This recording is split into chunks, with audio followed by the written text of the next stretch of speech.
of different recordings, and you will have to answer questions on what you hear.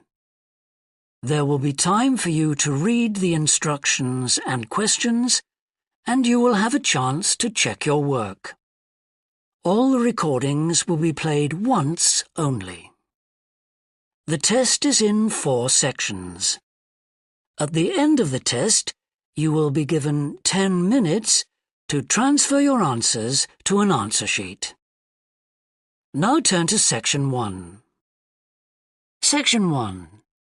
You will hear a man interviewing a woman in the street about her use of transport. First, you have some time to look at questions 1 to 5.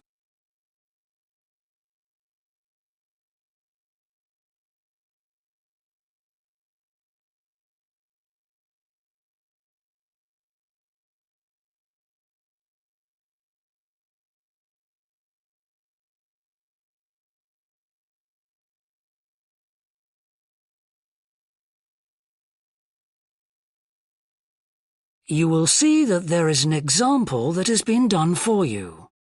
On this occasion only, the conversation relating to this will be played first. Excuse me? Yes? I wonder if you could spare a few minutes to do a survey on transport. It won't take long. No, that's fine. Oh, lovely. The survey is on behalf of the local council. They'd like to know about what transport you use and any suggestions for improvement. Can I start by asking you how you travelled to town today? Sure, I came on the bus. The woman travelled to town by bus, so bus has been written in the space. Now we shall begin.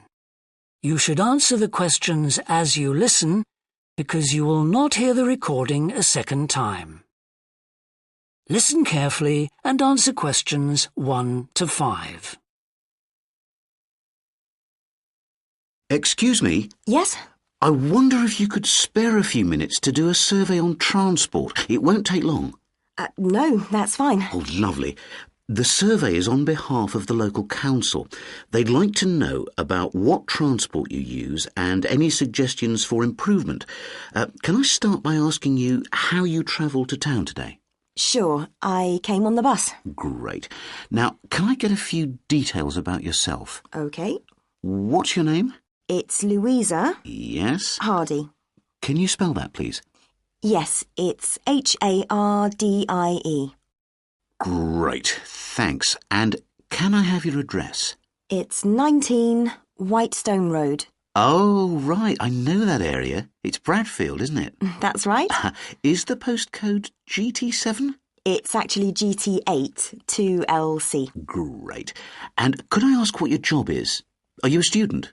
I've actually just finished my training. I'm a hairdresser. Oh, right. And one more question in this section. What is the reason for you coming into town today? Actually, it's not for shopping today, which would be my normal reason, but to see the dentist. Right. Thanks.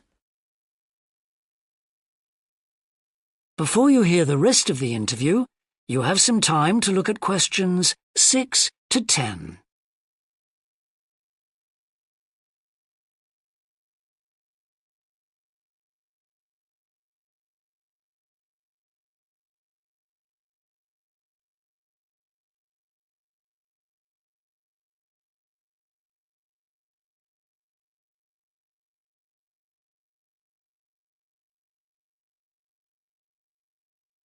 Now listen and answer questions 6 to 10.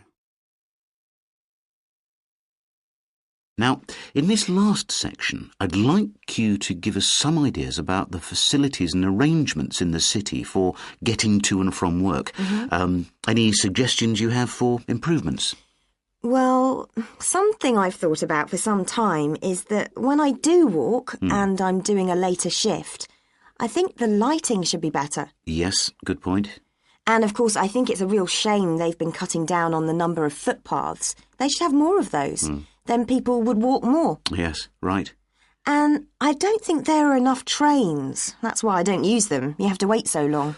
Thanks. And finally, I'd like to ask your opinion on cycling. As you may know, there's a drive in the city to get more people to cycle to work. Right. But we realise that there are things which the council, but also employers, might do to help encourage workers to cycle to work. Yeah.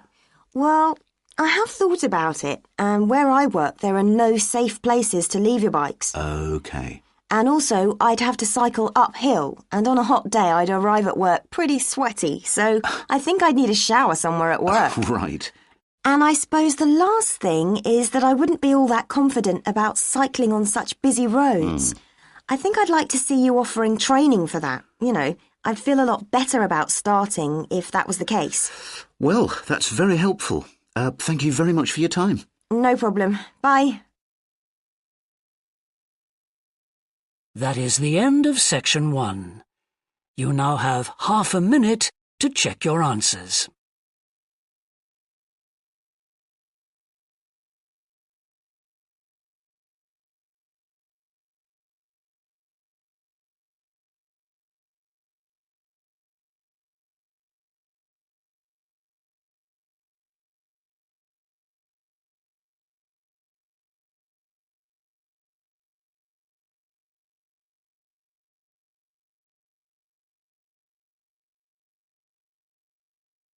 Now turn to section 2.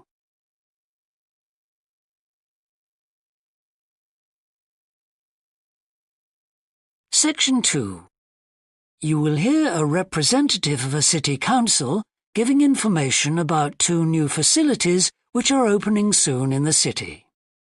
First, you have some time to look at questions 11 to 14.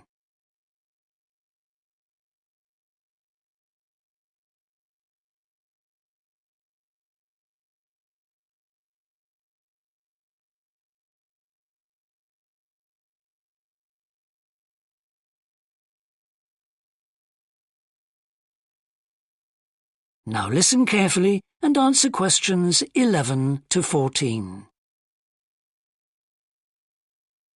Good morning. I'm very pleased to have this opportunity to say a little about 2 exciting new developments in the city: the Brackenside open-air swimming pool and the Children's Adventure Playground in Central Park. As many of you may know, the idea for these initiatives came from you, the public, in the extensive consultation exercise which the City Council conducted last year. And they have been realised using money from the SWRDC, the South West Regional Development Commission. First of all, Brackenside Pool. As many of the older members of the audience will remember, there used to be a wonderful open-air pool on the seafront 30 years ago, but it had to close when it was judged to be unsafe. For the design of this new heated pool, we were very happy to secure the talents of internationally renowned architect Ellen Wendon, who has managed to combine a charming 1930s design, which fits in so well with many of the other buildings in the area, with up-to-the-minute features such as a recycling system, the only one of its kind in the world, which enables seawater to be used in the pool. Now, there's been quite a bit of discussion in the local press about whether there would be enough room for the number of visitors we're hoping to attract, but the design is deceptive, and there have been rigorous checks about capacity. Also, just in case you were wondering, we're on schedule for a June the 15th opening date, and well within budget, a testimony to the excellent work of local contractors Hickman's. We hope that as many people as possible will be there on June the 15th. We have engaged award-winning actress Coral White to declare the pool open, and there'll be drinks and snacks available at the poolside. There'll also be a competition for the public to decide on the sculpture we plan to have at the entrance. You will decide which famous historical figure from the city we should have.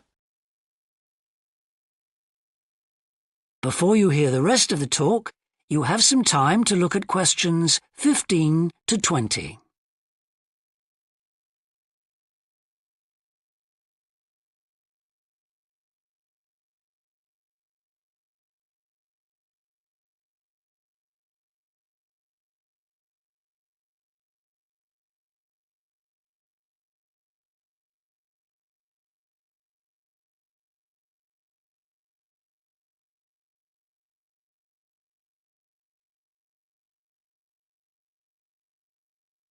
Now listen and answer questions 15 to 20.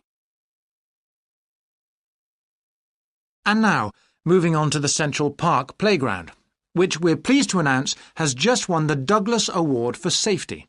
The news came through only last week. The unique design is based on the concept of the global village, with the playground being divided into 6 areas showing different parts of the world, each with a representative feature. For example, there is a section on Asia, and this is represented by rides and equipment in the shape of snakes, orangutans, tigers and so on, fauna native to the forests of the region. Moving south to the Antarctic, we couldn't run to an ice rink, I'm afraid, but opted instead for climbing blocks in the shape of mountains. I thought they could have had slides for the glaciers, but the designers did want to avoid being too literal. Then on to South America, and here the theme is El Dorado, games replicating the search for mines full of precious stones. And then, moving up to North America, here there was considerable debate. I know the contribution of cinema and jazz was considered, but the designers finally opted for rockets and the International Space Station. Eastwards to Europe then, and perhaps the most traditional choice of all the areas, medieval castles and other fortifications. Then last but not least, moving south to Africa, and a whole set of wonderful mosaics and trails to represent the great rivers of this fascinating and varied continent. Now, the opening date for our global playground is the 10th of July, and again, we'd love to see you there. So, make a date and come and see this magnificent, original new amenity right in the heart of the city.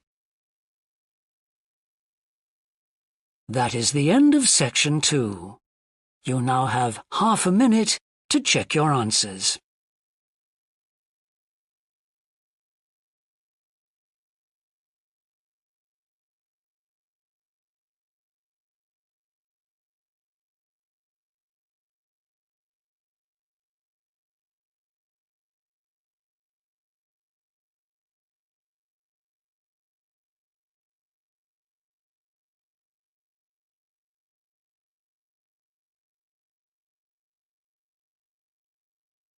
Now turn to section 3.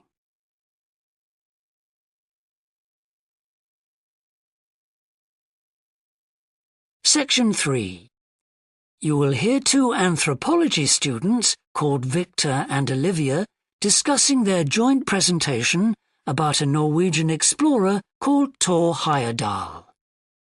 First, you have some time to look at questions 21 to 24.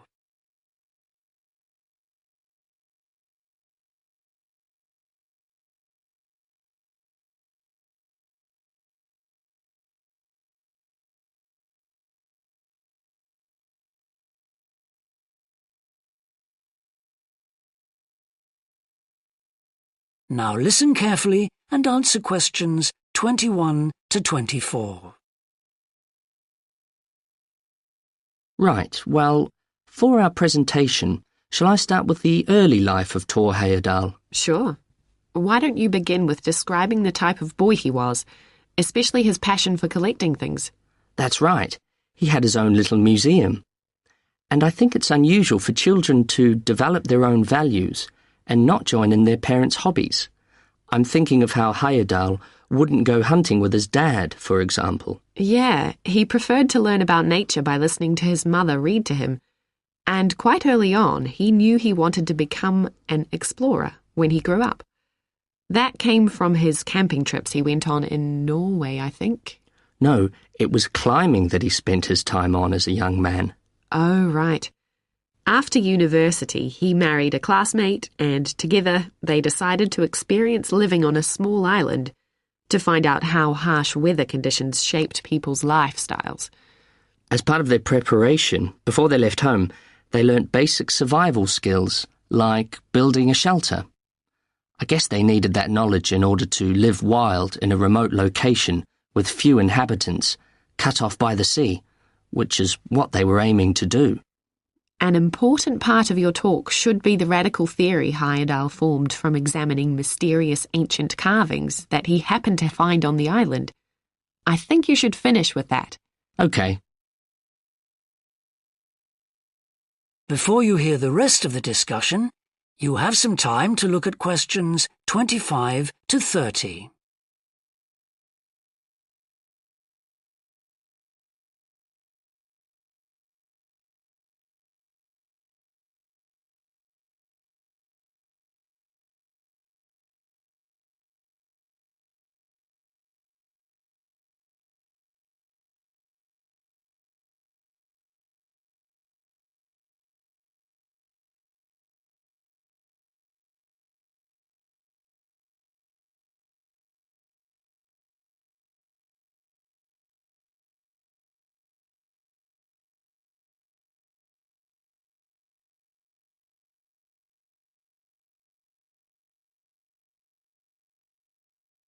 Now listen and answer questions 25 to 30. All right, Victor, so after your part, I'll talk about Thor Heyerdahl's adult life, continuing from the theory he had about Polynesian migration. Up until that time, of course, academics had believed that humans first migrated to the islands in Polynesia from Asia in the west.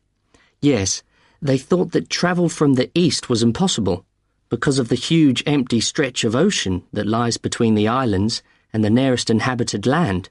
Yes, but Heyerdahl spent ages studying the cloud movements, ocean currents, and wind patterns to find if it was actually possible. And another argument was that there was no tradition of large shipbuilding in the communities lying to the east of Polynesia. But Heyerdahl knew they made lots of coastal voyages in locally built canoes. Yes, or sailing on rafts, as was shown by the long voyage that Heyerdahl did next. It was an incredibly risky journey to undertake. Sometimes I wonder if he did that trip for private reasons, to show others that he could have spectacular adventures. What do you think, Olivia? Well, I think it was more a matter of simply trying out his idea, to see if migration from the east was possible. Yes, that's probably it. And the poor guy suffered a bit at that time because the war forced him to stop his work for some years. Yes. When he got started again and planned his epic voyage, do you think it was important to him that he achieve it before anyone else did? I haven't read anywhere that was his motivation. The most important factor seems to have been that he used only ancient techniques and local materials to build his raft. Yes. I wonder how fast it went. Well, it took them 97 days from South America to the Pacific Islands. And after that, Heyerdahl went to Easter Island, didn't he? We should mention the purpose of that trip. I think he sailed there in a boat made out of reeds. No, that was later on in Egypt, Olivia. Oh, yes, that's right.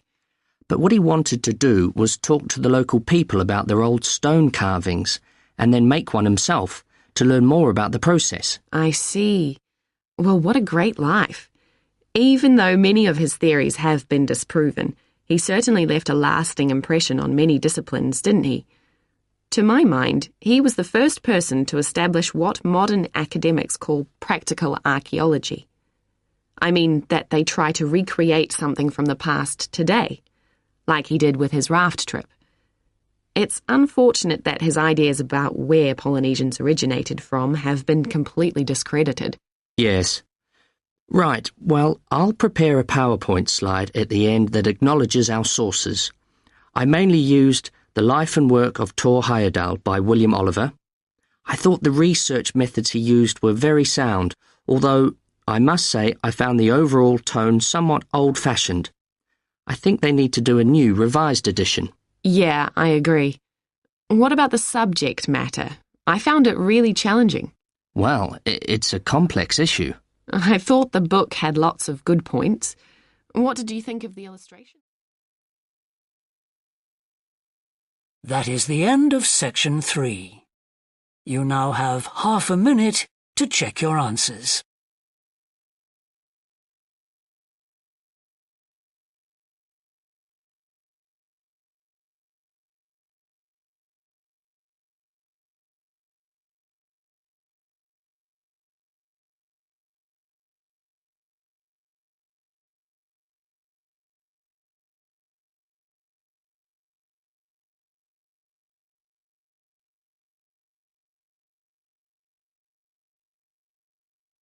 Now turn to Section 4.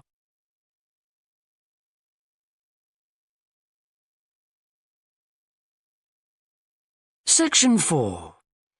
You will hear a business student predicting how management might change in the next few years. First, you have some time to look at questions 31 to 40.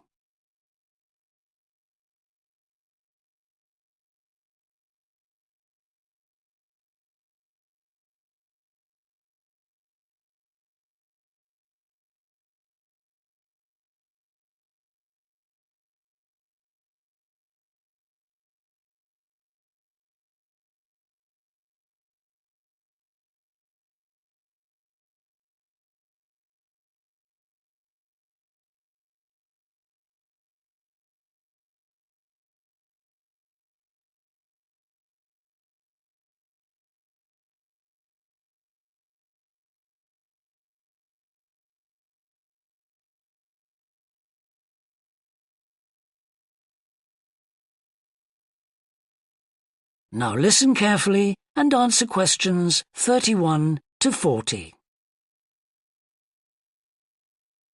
Well, I've been talking to managers in a number of businesses and reading surveys about the future of management. And what I'm going to present in this seminar is a few ideas about how the activity is likely to change in the next 10 years. It isn't a scientific statistical analysis, just some ideas for us to discuss.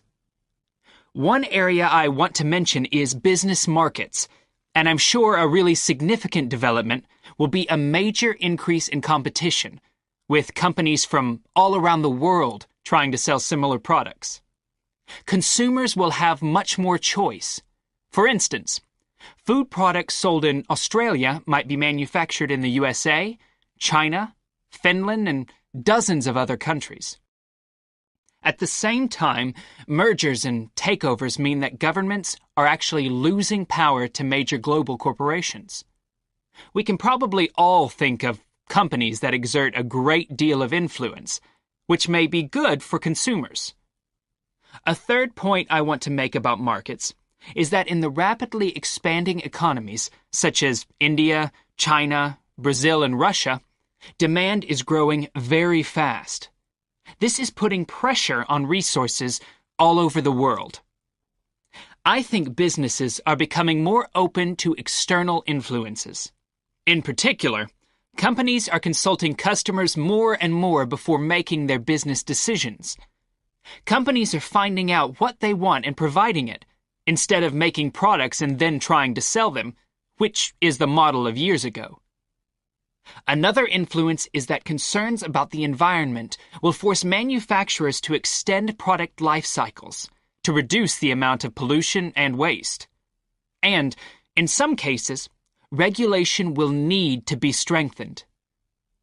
Many societies are much more fluid and democratic, and the structure of companies is changing to reflect that.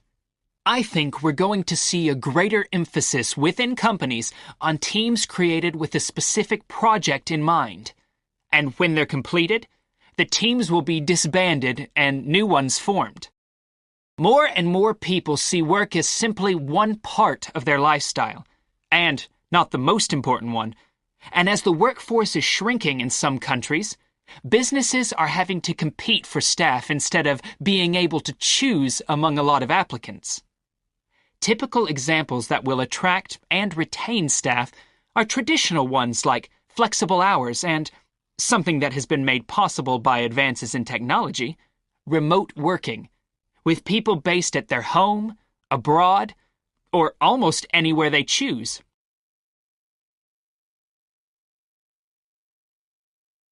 Management styles will almost certainly continue to change. Senior managers will require a lot more than the efficiency that they've always needed. Above all, they'll need great skills in leadership so that their organization can initiate and respond to change in a fast-moving world where they face lots of competing requirements and potential conflicts. In most of the world, the senior managers of large businesses are mainly men in their 50s and 60s. The predominant style of management will almost certainly become more consultative and collaborative, caused, above all, by more women moving into senior management positions. Many of the changes are influenced by developments in the wider economy. The traditional emphasis of business was manufacturing, and of course the service sector is very important. But we shouldn't overlook the growing financial contribution of IP, that is, intellectual property. Some books and films generate enormous sums from the sale of related DVDs, music, games, clothes, and so on. Another point I'd like to make is that although I've been talking about companies, one trend that they have to face is the move away from people working for the same employer for years. Instead, more and more people are becoming self-employed to gain the freedom and control over their lives that they're unlikely to get from being employed. Okay, well, that's all I want to say, so let's open it up for discussion. That is the end of section 4. You now have half a minute to check your answers.